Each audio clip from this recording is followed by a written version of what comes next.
We have lost yet another young life after an arrest by the National Police Service of Kenya. Without a doubt, Ojwang was in the hands of the police. He was in custody ya polisi, and right now he is no more. So we are saying that we will continue to fight. We will continue to try and save our Kenyan youth, because at this point in time, we are saying enough is enough. We are losing too many lives at the hands of the police. No matter what happens, custody ya police, someone should not lose their lives. And we are here, we've been here since yesterday, and we will continue to be here to ensure that justice is done. And we are telling the police that Kenya is not a police state. Interdicting officers by and itself, junior officers, is not enough. The people who are behind this are known. The reason why Ojwang was arrested is known, and we want serious action taken against those top officers who are involved. So tunaendelea kufuatilia postmortem, tunataka kuhakikisha imeweza kufanyika kwa usawa kabisa, ndio tuweze kujua the reason behind his death. And then after that, we are expecting heads to roll. We are expecting senior officers to pay for the loss of lives that we continue to witness in this country. Thank you. My name is Joshua Okayo from the Revolutionary Gen Z Movement, RGM, and we have many questions. The number one question is that why was it necessary for Albert to be driven 400 kilometers away to be charged if there was an offense? Is it that we don't have a magistrate court in Homa Bay where he was driven from? Or what was so necessary that he had to be charged in Nairobi? Number two, we want the names of particular police officers who've been interdicted. We want the OCS Central Police Station, Mr. Talam, to be the first suspect. He must be arrested and charged with murder. The officer in charge on the fateful day and all other officers who are around must be charged with murder, because they have contributed, or they must have been aware of who killed Albert Ojwang. We also want to know whether someone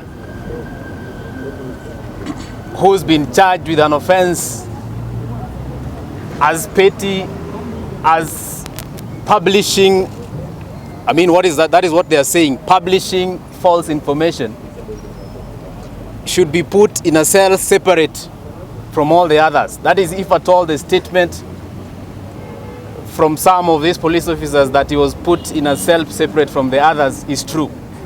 Why was it necessary to isolate him? What was the reason for isolating Albert Ojwang? They must also show us, because the procedure is that someone, once they are brought under the control of police at the police station, they must be booked. They must give us the particular occurrence book number, so that then we know when Albert was booked. We must also be able to see the whole page on Saturday when Albert was booked, so that we know who are the other persons who are booked on that day, because those are very critical persons in this case. And those people must be protected, because they are the first people to be brought as principal witnesses.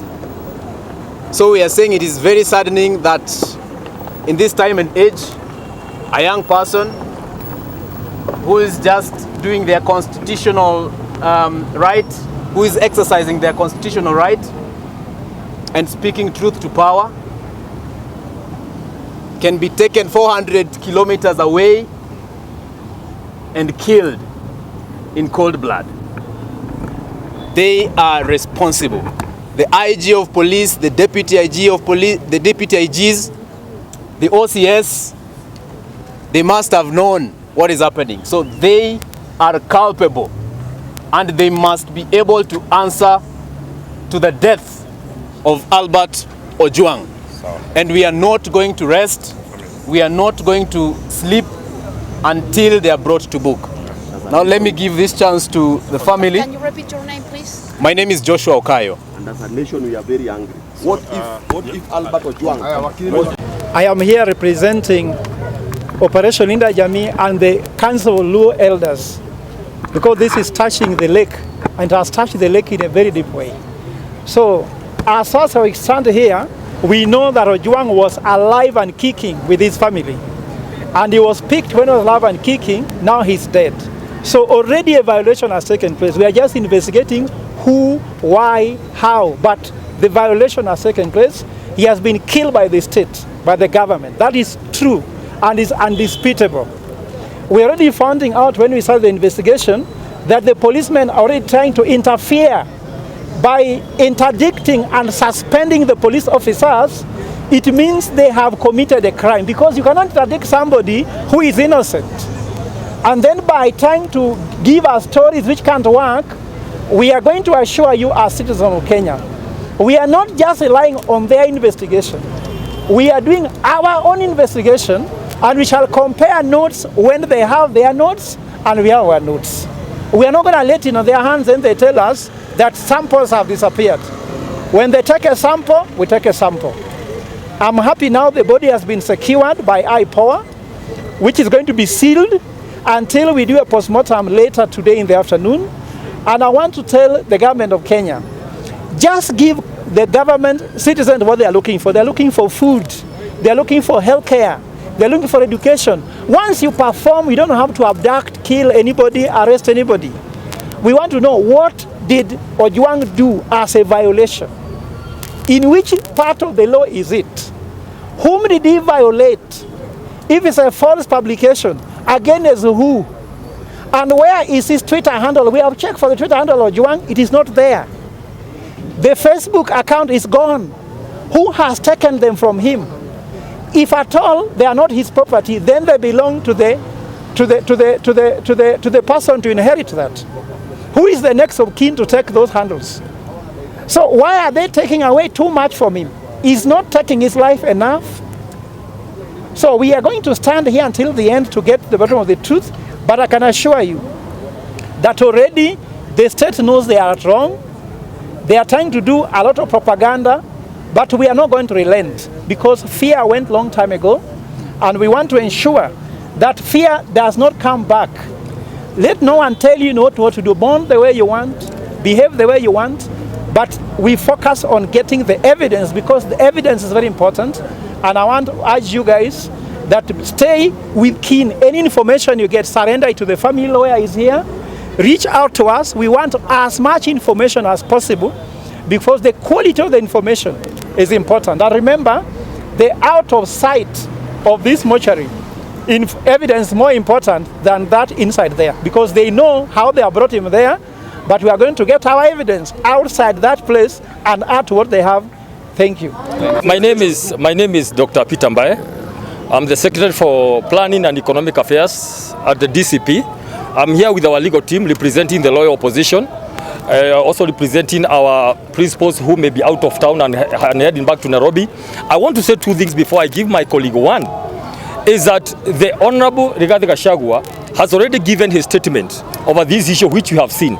But number two, the Honorable Rigathi Gachagua has been on record saying that there is a squad of people who have been operating in this country. He said it, nothing has happened, nobody has come to refute it or to confirm it. We are now seeing that trend of how somebody can disappear. But let me say this, one life missing, one life lost is too much. It's one life too much. And I want to say this in a nutshell. You may think this is Albert, this is Ojwang, belonging to some family. But I can tell you this could be your brother tomorrow, this could be your sister tomorrow, it could be yourself tomorrow. We must all stop everything, come here peacefully, and ask for the people who did this action to be held into account. Because one life lost is a life too much.